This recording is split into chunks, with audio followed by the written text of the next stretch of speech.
Hello আমার দুষ্ট প্রিয় মিষ্টি বন্ধুরা, তোমরা সকলে কেমন আছো? আশা করি তোমরা সকলে অনেক ভালো আছো। বন্ধু, আজ তোমাদের মাঝে নিয়ে আসলাম নতুন একটি লাগালাগির গল্প। বন্ধুরা, গল্পটি শুনলে তোমাদের দাঁড়িয়ে যাবে, তোমরা হাতের কাজ করতে বাধ্য হবে। তাই ভিডিওটি না টেনে শেষ পর্যন্ত গল্পটি দেখুন।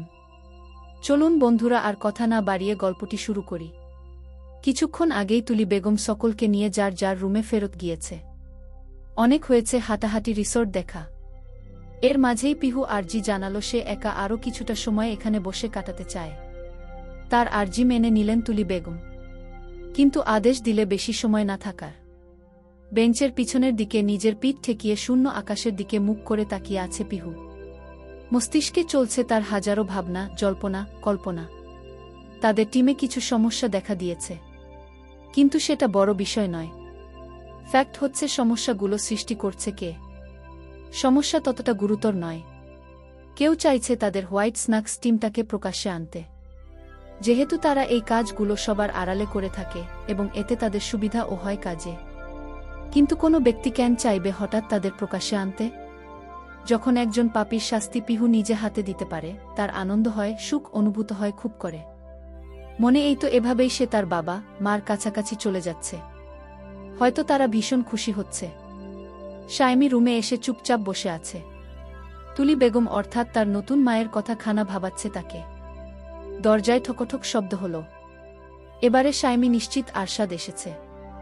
সে রুমে দরজা খুলে দিল হাসি মুখে। শাইমি এমন শান্ত দেখে কিছুটা ভরকালো আরশাদ। সে তো ভেবেছিল শাইমি অগ্নিমূর্তি ধারণ করে থাকবে তার উপর। আরশাদ নিজেও শান্ত ভঙ্গিতে কিছু না বলেই ওয়াশরুম প্রবেশ করল ফ্রেশ হতে। শাইনি তার দিকে তাকিয়ে তীক্ষ্ণ দৃষ্টিতে মানবের ভাবগতি পরোক্ষ করল। আরশাদ ওয়াশরুম হতে বের হয়ে চুপচাপ বিছানায় বসল। কেউ কি এক গ্লাস পানি খাওয়াতে পারেও? শাইমি চট করে আরশাদের দিকে পানির গ্লাস এগিয়ে দিল। মনে হলো বোধহয় আগেই তার জন্য গ্লাসে পানি ঢালা ছিল। আরশাদ অবাক দৃষ্টিতেই তা হাতে নিয়ে পান করল। সে তো ভেবেছিল শাইমি এই কথার বিপরীতে আরেক দফা কথা শোনাবে, কিন্তু হলো তার বিপরীত। আরশাদের তখনকার ব্যবহারে সে অনুতপ্ত হল। Sorry sorry. দুজন মানবমানবীর একই সময়ে এই শব্দালাপে দুজন দুজনের দিকে চাইল। দুজনের চোখেই কারণ জানার কৌতূহল। শাইমি আমতা আমতা করে বলল, আসলে তখন আপনার সঙ্গে আমার তর্ক করা ঠিক হয়নি। শো। আরশাদ প্রত্যুত্তর করল, না না, ঠিক আছে। আমার ও তখন তোমাকে ভুল বোঝার জন্য সরি। আসলে মানুষ্য জীবনের সম্পর্কটা এমনি। দুজন কাপল যখন একসঙ্গে ঝগড়ায় লিপ্ত হয় তখন সেটা বাড়াবাড়ি পর্যায়ে চলে যেতে পারে।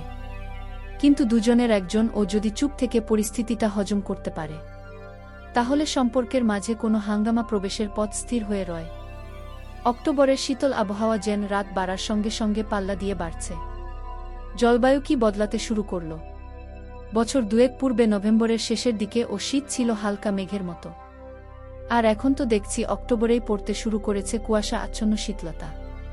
হয়তো স্থান পরিবর্তনে তার তীব্রতা বেড়েছে। ভারী ঠান্ডা আবহাওয়ার পিহুর পক্ষে আর বাহিরে বসে থাকা সম্ভব হল না। সে চল নিজ কক্ষের উদ্দেশ্য। পথিমধ্যে কেউ পিহুর হাত টেনে ধরল। ভরকালো না পিহু, বরং পরিচিত সুভাষের বদলতে মস্তিষ্কে উত্তেজনাকে থামালো সহসাই। উন্মাদ পুরুষটি ফাঁকা করিডোরে এনে দেওয়ালের সঙ্গে চেপে ধরল পিহুকে। পিহু ভাবলেশহীন, কিন্তু তার এই লেশহীনতা পছন্দসই হল না পুরুষটির।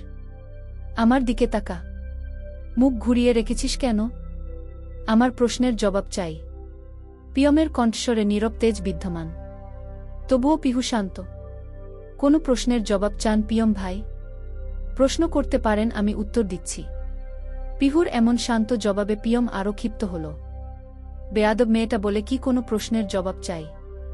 তাকে যে এতগুলো দিন যাবৎ অবহেলা করছে, তার সাথে কথা না বলে রীতিমতো অন্যায় করছে, তার কল ধরছে না, এসব প্রশ্নের জবাব দেবে না? এসব প্রশ্ন তো ওর অজানা থাকার কথা নয়। অথচ মেয়েটা এই মুহূর্তে ভীষণ ভান করছে। কোনো প্রশ্ন, তাই না? কোনো প্রশ্ন? তাহলে বল, আমাকে কেন ইগনোর করছিস? আমার কল মেসেজের রিপ্লাই কেন দিচ্ছিস না? সমস্যা কোথায় বল? আমি তো আপনাকে ইগনোর করছি না পিয়ম ভাই।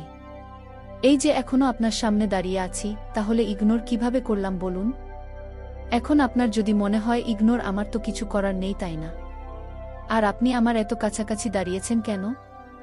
দূরে সরে দাঁড়ান আমার থেকে এক্ষুনি। কেন দূরে, কেন সরব? পিয়ম তার বলিষ্ঠ এক হাতের সাহায্যে পিহুর কোমর পেঁচিয়ে ধরল। হবু বউ তুই আমার। এখন তো দূরে সরার প্রশ্নই উঠে না। তাছাড়া আমার প্রশ্নের যুক্তিসংযুক্ত জবাব কিন্তু আমি পাইনি। পিয়মের কথায় পিহু ঠোঁট উল্টাল। অনুভূতিতে কাহিল হয়ে ও সে তা প্রকাশ করতে অনিচ্ছুক। জবাব তো দিলই না, বরং উল্টো প্রশ্নের বান তার দিকে ছুড়ে দিল। কে আপনার হবু বউ? তুই। পিয়মের কথায় পিহু উচ্চ শব্দে হাসল। অতঃপর চিবিয়ে চিবিয়ে বলল, শুনুন মিস্টার সিআইডি অফিসার পিয়ম, আমি আপনাকে বিবাহ করছি না। শুনেছেন? কান খুলে শুনে রাখুন, আবার বলছি, আমি আপনাকে বিয়ে করব না। গি পিয়ম বিস্ফোরিত চোখে পিহুর মুখের দিকে তাকিয়ে। সে কি বোকা বনে গেল? তার মনে হচ্ছে সে মাথা ঘুরে এক্ষুনি পড়ে যাবে। কি বলছে কি পিহু? কথার তাড়নায় পিয়মের বাঁধন ঢিলে হতেই পিহু জোর প্রয়োগ করে ধাক্কা দিয়ে নিজেকে পিয়মের বাহু বন্ধন হতে ছাড়িয়ে নিজের রুমে দিকে রওনা হল মুহূর্তেই। পিয়ম তার যাওয়ার দিকে হতভম্ব হয়ে তাকিয়ে রইল। কোনো পাপের শাস্তি দিচ্ছে পিহু তাকে। এই শেষ সময়ে এসে পিহু কি করে বলতে পারে সে বিয়ে করবে না? আচ্ছা, পিহু তো তাকে তার থেকেও বেশি ভালোবাসত, তাহলে এখন কি বলে গেল পিহু এটা?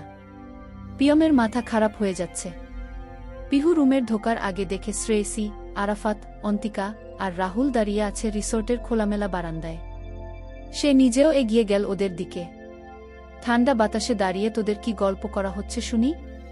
পিহুর প্রশ্নে রাহুল তামাশা করে আফসোসের স্বরে বলে, কি আর বলবো বল, তোরা তো জিতে গেলি রে।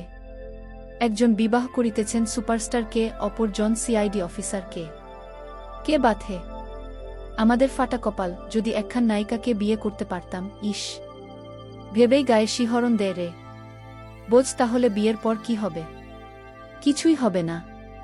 তোদের কোনো নায়িকা বিয়ে করবে রে?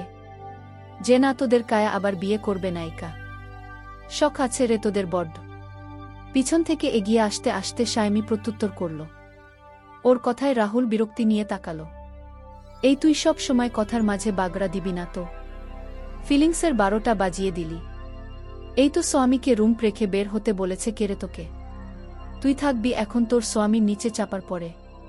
ঠান্ডায় কেন চাপা পড়তে আসছস? এই তুই দুদিন পর শ্রেয়সী আর পিহু। শয়তানি হাসি দিল রাহুল, তাই না দোস্ত? সায়মি ঘুষি মারল ওর বাহুতে। থাম অশব্দ পোলা। হুমুম সত্যি বললে তো এখন থামি। আচ্ছা ঠান্ডা পড়ছ রুমে যা, তোরা সবাই আমার মাথা ধরেছে। অন্তিকার কথায় সায় মেলালো আরাফাত ও রাহুল যাওয়ার আগে সায়মির কানে কানে বলল, বেস্ট অফ লাক। তোরে তো। রাহুলকে আর পায় কে? তখন সায়মির মনে পড়ল আরশাদের গত দিনের করা কাজের কথা। মুহূর্তেই লজ্জা রক্তিম হল তার পেলব দুখানা। প্রচণ্ড চটে গিয়ে পিয়ম রুদ্রর রুমের সামনে দাঁড়িয়ে আছে। দরজায় কয়েকবার করাঘাত করা সত্ত্বেও দরজা খুলছে।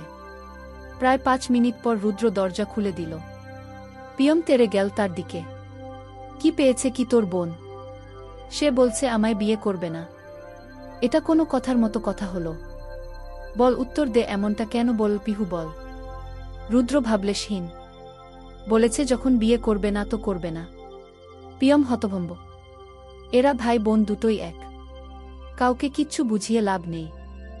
এতটা সিরিয়াস বিষয় এরা দুই ভাই বোন কি করে এতটা নির্বিকার থাকতে পারে পিয়মের বুঝে আসে না। কোনো একটা ঘটনায় মানুষ এতটা নির্বিকার কি করে থাকতে পারে সে বুঝে পায় না। মানুষের তো সামান্য হলেও মুখের এক্সপ্রেশন চেঞ্জ হয়, এদের তো তাও হয় না।